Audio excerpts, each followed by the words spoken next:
کچا کور کې چې اوسېږم له بارانه خود یریږم د احساس له اذیته زه لمحه لمحه قتلیږم.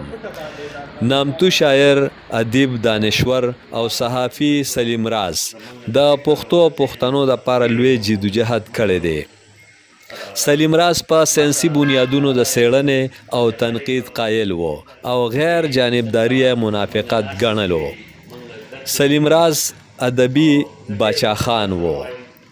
عالمي پښتو جرګې د خپل بانی چیرمن ارواښاد سلیم راز د تلین غونډه وکړه.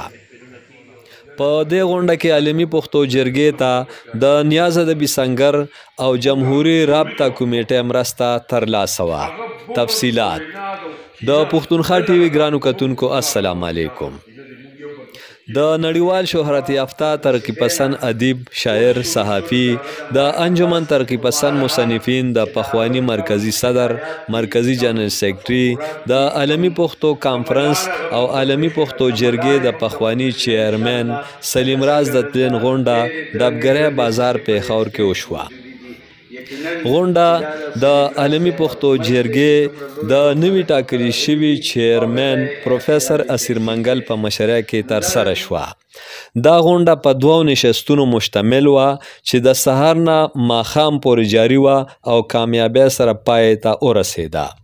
لومبي نشست کې نامتو پوهانو، ادبي مشرانو، مبارزینو، شاعرانو، دانشورانو، صحافیانو او لیکوالانو د ارواښاد سلیم راز په قلمي او عملی مبارزه او د هغوی په شپږ کلن جدوجهد رڼا واچوله. مشرانو په ډاګه کړه چې سلیم راز یو کومیټډ شخصیت و. د پیښور نه کویټه او کراچۍ پورې، کندهار، کابل او د افغانستان نورو سیمو پورې، سعودي عرب، چین او نورو ملکونو پورې د ادب د خورولو او پاللو دپاره تللی دی او د ملک په ګوټ ګوټ، کوڅه کوڅه او کلي په کلي ګرځېدلی دی او د ادب دپاره یې کار کړی دی.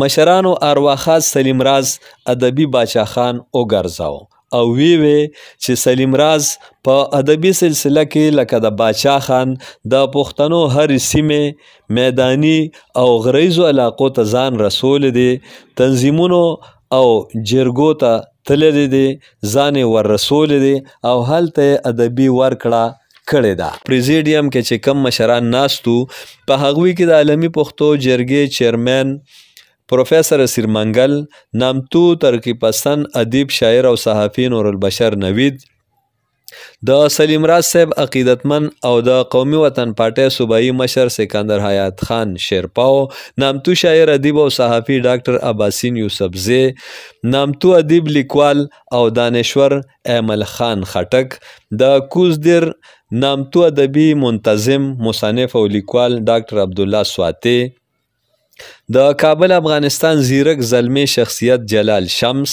نامتو ناولنگار او مصنف استاذ پرویز شیخ، نامتو ادیب، شاعر او مصنف سلیم بنگش، د باچا خان پوهنتون 400 پروفیسر او د پښتونخوا مطالعاتي مرکز پخوانی ډایرکټر ډاکټر محب وزیر، نامتو ادیب، لیکوال، صحافي او د سلیم راز صاحب زوی ارشد سلیم، د جمهوري رابطه کمیټې چیرمن او نامتو مترقي مبارز جانزیب خان او د نامتو سماجي شخصیت سختن ښاغلی زبیر خان شامل وو.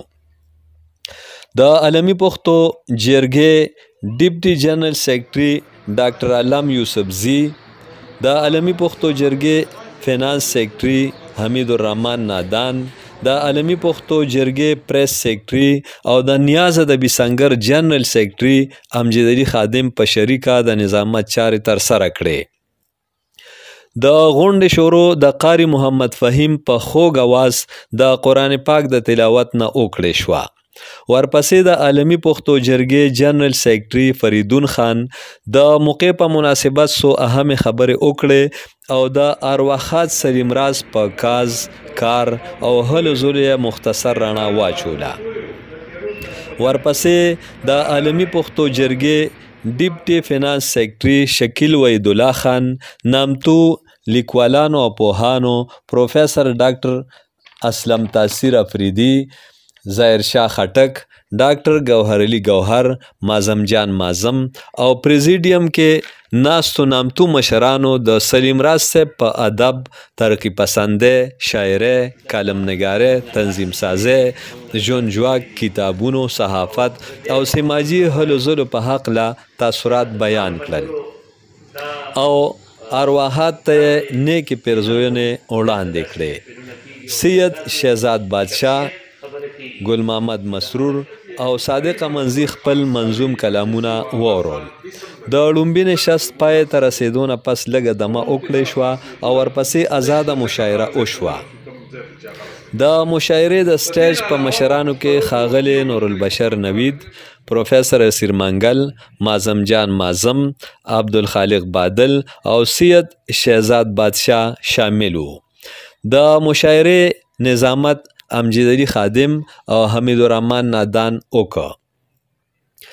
ښاغلي اجمل شاه صادق، شیرولی خان اورکزي، زرګل ګل، فریدون خان، بصیر بیدار ستوري، فضل مولا تورکې، ګل محمد مسرور، صادق منزي، ممتاز حسن دولتزي، شاه سعود جوبل، ډاکټر ګوهر علي ګوهر، ثاقب خټک، محمد رفیق، انعام اورکزي، امیر محمد میرک، اسماعیل شاه او د امجد علي خادم په شمول په سټیج ناستو شاعرانو خپل کلام وړاندې که چې د غونډې د ګډونوالو نه یې داد ترلاسه که.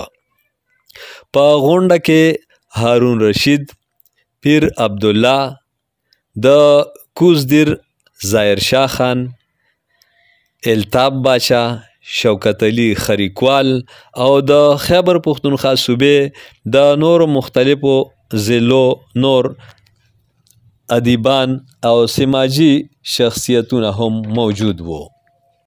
په دې موقع د عالمي پښتو جرګې چیرمن پروفیسر اسیر منګل د جرګې لخوا دا یو قرارداد پیش که چې په 400 کې د دواوې یا دوابې روډ دی د سلیم راز صاحب نوم ته منسوب کړی شي. قرارداد په متفقه توګه منظور کړی شو. بل خوا د ایمل خټک لخوا دا اعلان وکړی شو چې که د سلیم راز صاحب کم ناچاپه آثار وي او چاپ کېدلو ته تیار شي نو هغه به یې په خپله مالی مرسته چاپ کړي.